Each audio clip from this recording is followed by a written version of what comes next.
Hi guys, this is Cameron, and this is everything that I brought with me on my trip to Mount Whitney in 2022.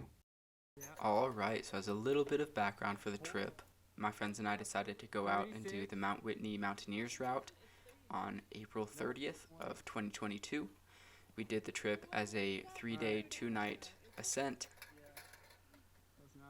All of our packs weighed in between 31 and 36 pounds. Mine was on the high end at 36, though without the camera gear I probably would have been looking closer to 33 pounds. So in this video we're going to be going over everything that I brought with me, some of the things that maybe I could have gone without, and then at the end we'll go over a few things that I think I could have upgraded before I had gone. So enjoy the video, and here's a short clip of me being very disappointed at how much my bag weighs. Here you go. Don't break the scale. 5 pounds heavier than everyone else. 36? 36. Nice job, So, sir. but you don't have 3 liters. Tied up still. I have a liter and a half. Liter and a half. Let's go.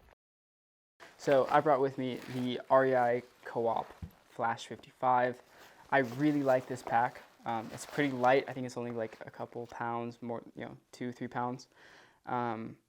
And it's supportive up to a certain amount of weight. But it's got the hip pockets. It fits me really nicely, but it's not an adjustable pack.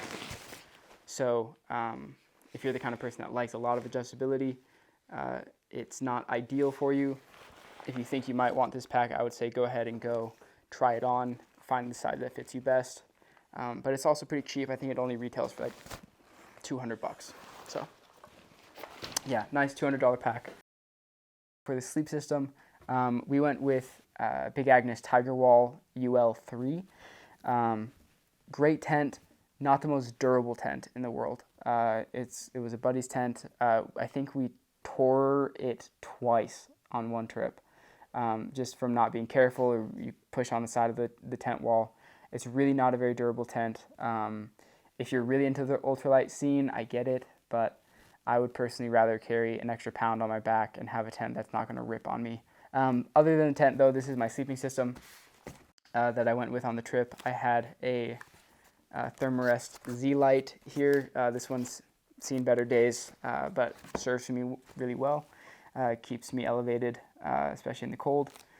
I have a REI Air Rail Plus as a sleeping pad. This is a cold weather sleeping pad for me. It's insulated. It's got rails on the side that keep you in or on the pad, which I really, really enjoy.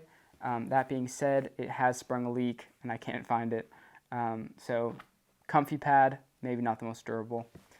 And then for the sleeping bag, I brought the REI Magma 15. It's a down sleeping bag, really lightweight, really compressible, really nice. I'm a big fan of this sleeping bag. You're going to see a lot of REI stuff in my setup. I was working for them at the time, and so I got good discounts. So I went with a lot of REI things. I'm not sponsored by them, but they make some decent stuff. For the water, the food, and the med kit, I had the Sawyer Squeeze on this trip. It's a good, reliable water filter. Not my favorite in the world. It's not the fastest water filter, and so when you're tired and you're feeling lazy, it's hard to just sit there and squeeze. But it did the trick, and it's cheap. So if you're looking to get into a water filter, it's a decent option for you. As far as my cooking system went, we were just doing frozen meals, or I was just doing frozen meals. So this is a cheap Chinese kit here. This is something that I'm looking to upgrade this year, but upgrading your cook kit only saves you a few ounces. This is pretty lightweight as is. It's not the most high tech, but it's a good spot to save money, in my opinion, if you're just getting into it, and it's something that impacts me so little that I haven't felt the need to get a new kitchen system. And then for my med kit and poop kit, it's got all the basics. I've got sunscreen, a bunch of ibuprofen, lighter medical tape, hand sanitizer, It's got a few wag bags, which are required, I believe, on the Mount Whitney trail. At least they're required on the Mountaineers route. And then something that I always carry with me in cold weather is an emergency sleeping bag, emergency bivvy. It's lightweight. You can get them between like 10 and 20 bucks for the nice ones. And it's something that I always carry with me. It's, another couple grams, but it's worth it to know that worst case scenario, you're gonna make it through the night if things go wrong. So as far as clothing went, doing Mount Whitney, especially the Mountaineers route in early season, is a really interesting challenge as far as layering goes, because when we started, I think it was 70 degrees, 75 degrees. We were wearing shorts and t-shirts, and then at the summit it was frigid, definitely in the teens on the summit, and so you have to be able to either suffer through one or bring enough clothes to be comfortable in both. So what I brought on the trip is this. I had, from the ground up, these are my main pair of socks here, a pair of REI thick wool boot socks. I really like them. Wool is a great way to go, at least a wool blend at the very least. Keeps your feet warm even when they get sweaty and wet, which if you're hiking enough, climbing enough, they're going to get sweaty. So wool socks are standard. My sleep socks, more of a fuzzy fleece kind of a sock, and they have some cute bears on them. Very nice. And then I had a pair of running shorts and some base layers here. These are more of a running tight than a base layer, but they work really well for me. They're a little warmer than average. A pair of fleece sweats. So these were for sleeping and for the ascent day. And then after those fleece pants, I had a pair of soft shell pants here. These are from Wrangler. I actually really like them. They just fit me well. They're lightweight. They breathe easily and dry quickly. And I think they sell them at Walmart. So hard to beat. Soft shell pants from Wrangler. I'm a big fan. And then the shirt I wore was this one. This is basically a fishing shirt. Just lightweight, breathes easily. I get sweaty, so it's nice to have something that breathes well. So I had this shirt, and then I had my North Face hoodie, fleece hoodie. This has been with me for a number of years now, and I still bring it on most of my trips. It does really well, breathes really well, and I'm a big fan of this. Outside that, I had my REI 650 down lightweight puffy jacket. This is probably most comparable to like the Patagonia Nano Puff. Obviously not quite the same level of quality, but when you're getting 50% off, it's hard to beat. So a good lightweight down as an insulating layer for the higher elevations did really nicely for me. I never got too cold. And then my shell was just a Mountain Hardwear raincoat here. And then I have this hat, which my friend's grandmother knitted for me. I'm never letting this go, never losing it. I've had it since I was a kid. And then I had multiple pairs of gloves on this trip. When you're hiking all day in the cold, I think it's a good idea to have multiple pairs of gloves, even if one is just extra. I only tossed these on for an hour.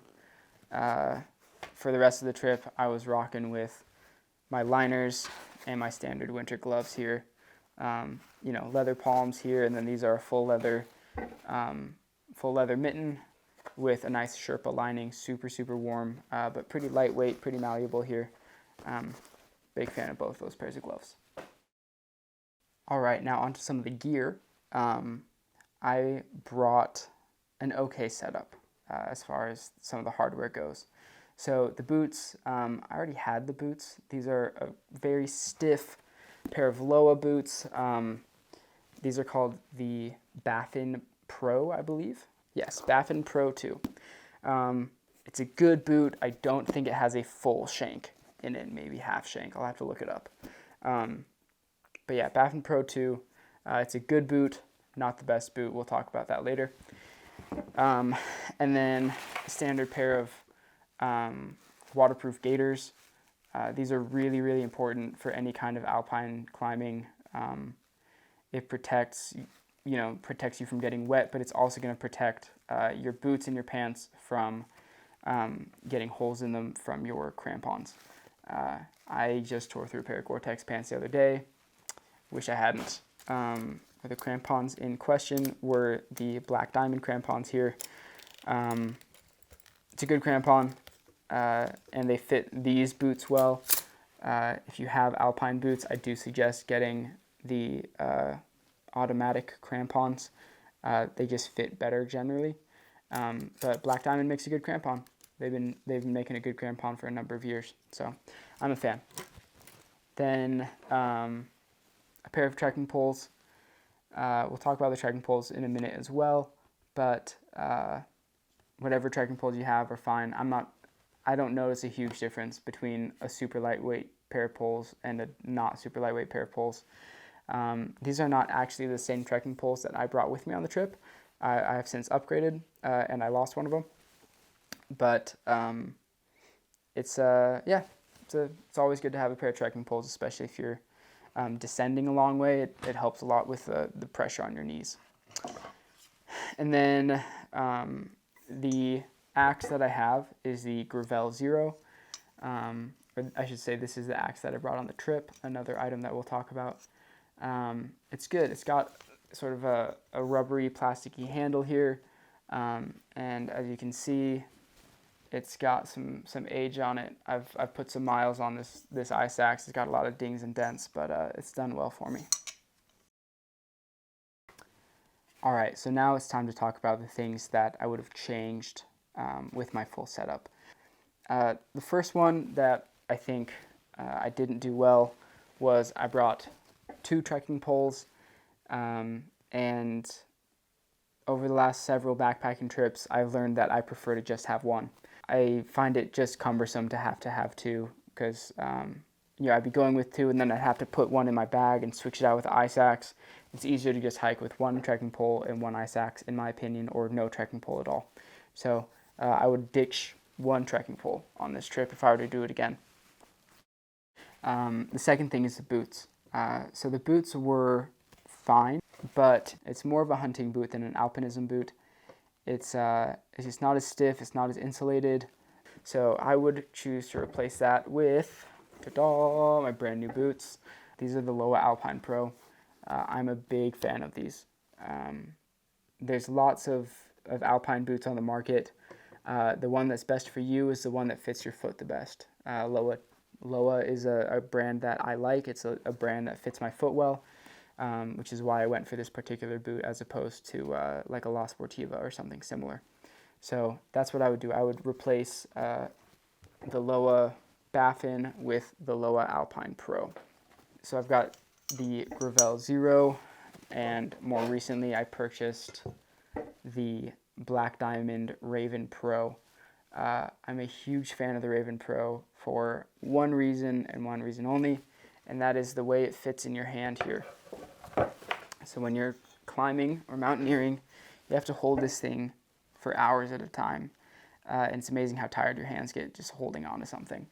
And this fits perfectly in your hands here, right? You can hold that really nicely. It matches around your fingers there. It's a really, really good axe. Whereas this one, while it's not an uncomfortable fit, you don't have quite the same wrap. Right? Maybe if you have really, really big hands, it feels okay. But there's nowhere really that's easy for your thumb to go or your pointer finger. It's just a little more cumbersome. It's a more standard, classic axe design. I think Black Diamond did a really, really good job reinforcing the head and the handle here. I'm taking the Black Diamond every time. So. Yeah, this is now going to be a decoration, and the Black Diamond Raven Pro is going to be my new ice axe. I really like it. So those are the 3 things that I would change about the trip. I would upgrade the boots. So if you're thinking about upgrading your boots, it may be worth it, especially if you're going to be in icy conditions. Get an ice axe that fits nicely in your hand. Consider whether or not you want to bring 1 or 2 trekking poles. And then the last thing that I would change about my trip is I would go to a different time of year. I think that April 1st, right when it opened, was just a little early in the season. It seemed to be just icier conditions. The snow, while stable, wasn't soft yet. And so the descent down the couloir from Whitney was pretty brutal. It's something that I wouldn't really choose to do again. It's 1,000 feet on an ice sheet, basically.